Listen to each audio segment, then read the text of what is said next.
Yup, it's time for a Sonic video, so let's roll that intro and get into it.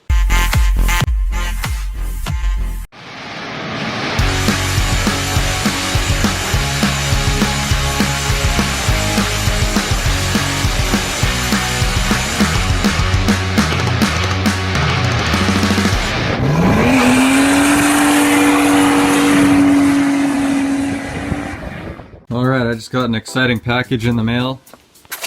And I want to get this thing installed right away.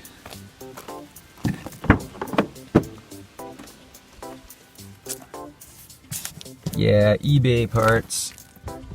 Let's get this thing unboxed and see what we got here.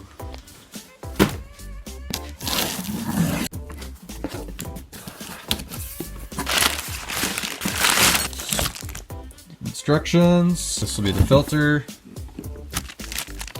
One very expensive piece of aluminum pipe. Gasket. Hose clamps and hardware. And super glue from the looks of it. This looks like the heat shield. Silicone coupler. That's what $440 Canadian can buy you. Alright, well that's everything unpackaged, so let's head over to the Sonic and get the old air filter system off of there, and then we can start installing this thing.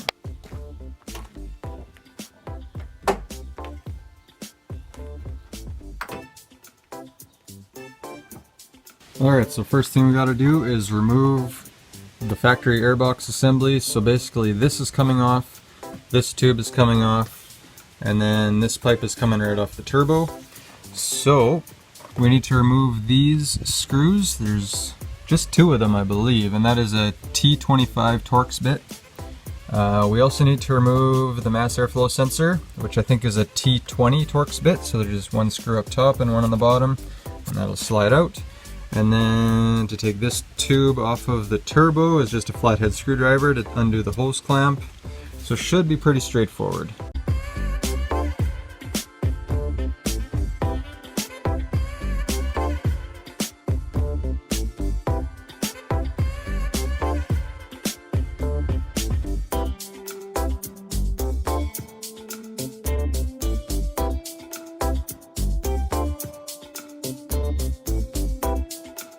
Alright, I didn't mention this before, but to take the bottom portion of the factory airbox out, basically you just have to pull up on it.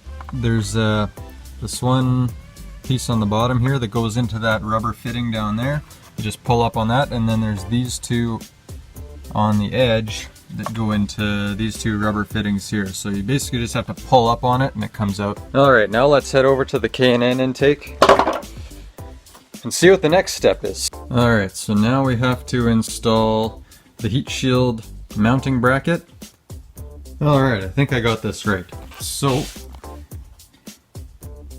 you got your bolt with the washer, and then you stick the spacer in between the heat shield and the bracket, another washer and another nut. So these are both 10 mils. And I didn't tighten it all the way yet because there is room for adjustability, so I'm going to wait to tighten it all the way until it's installed. Now it looks like the next step is to wrap the gasket piece around it, so that's what I'm going to do now. Okay, so now with the gasket installed on the heat shield, the next step is to install the heat shield into the engine bay. So what we have to do now is remove one of the engine mount bolts. I think it's this one right here, the third one, right in the back. And that's where this bracket is going to mount to here. So let's get that removed.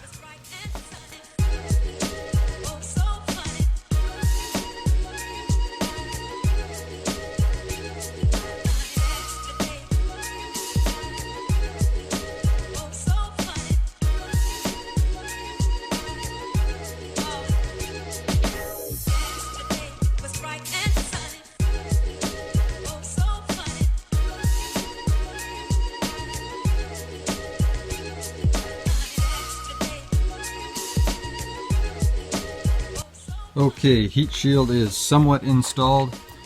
Again, I did not tighten anything down yet, just enough to keep it in place. There was no way to fit the engine mount bolt on the back side with the bracket on the heat shield. So the instructions said to mount the bracket to the heat shield and then mount it in the engine bay, but there is no way to make that work.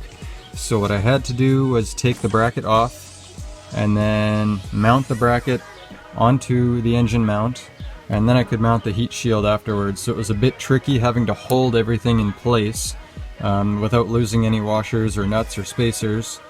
But yeah, it's in now. The rest of it should line up pretty good, I think. But I won't tighten anything up until everything else is installed. So let's see what's next. Okay, so looks like the next thing to install is this L bracket, and they provide the hardware for that also. But basically, it attaches this piece to this piece of the heat shield.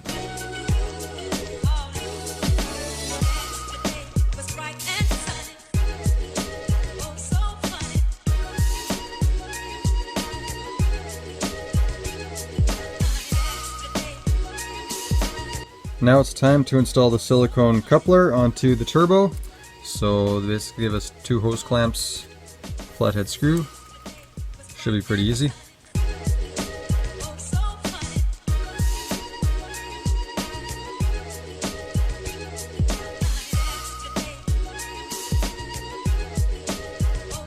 Now this next step is kind of weird. I don't know why K&N wouldn't do this from the factory. For the amount that you're paying for this thing, you'd think they would be able to glue this piece into the tube. But basically what they want you to do is take this plastic piece, basically you stick it into the tube, just like that. So it's horizontal with where the MAP sensor will be. And they want you to apply super glue to it to keep it in place. So I guess that's what I'll do next. Okay, so I got the piece glued in there. It's pretty solid now. Now there's one more bracket to install, and that is this one right here, which I have installed already. But it looks a little bit different than what they have in the instructions, because there's a piece that they call the rubber mounted stud, which would be this piece. But it looks like I'm missing the threaded stud that's supposed to be in here. So we'll see if I can find a different way to mount it, if I can just get a bolt to come from the other side, but we'll find out when we get there. It looks like the next step is mounting the tube into the car, so let's do that.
Alright, well, what a difference in sound that made. K&N claims that with this kit you're gaining about 7 horsepower or so. They had a dyno sheet kind of showing where the stock line was and then where the line was after installing the K&N, and it came up to be about 145 horsepower after it's installed. All I really wanted was the turbo blow-off noise, which I obviously got now. I'm very happy with the way it sounds.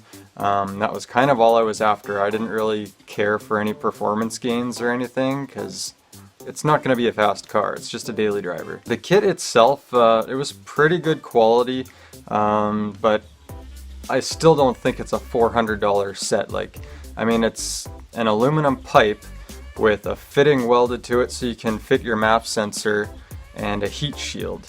And none of it really bolted up quite properly. I had to do some, I don't want to say modification, but I really had to persuade the pieces to go in where they should have.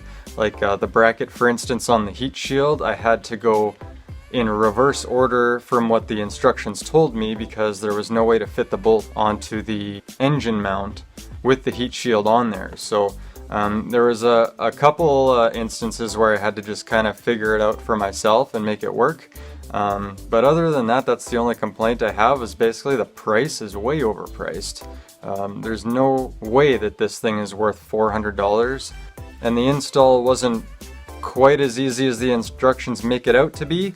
But really it only took me about an hour to install it, and I got really good results. Like, I'm really happy with the end result. So if you like the video, make sure you give it a thumbs up. Make sure you hit that subscribe button if you haven't already. We're looking for 500 subscribers soon, but I think right now we're sitting around 330. We're getting close to 330 subscribers. So we are slowly climbing, but if you could help us out by hitting that subscribe button, maybe give us a share too, get the word out. We're going to do something special for 500, so stay tuned for that, and we'll see you next time. Missed it.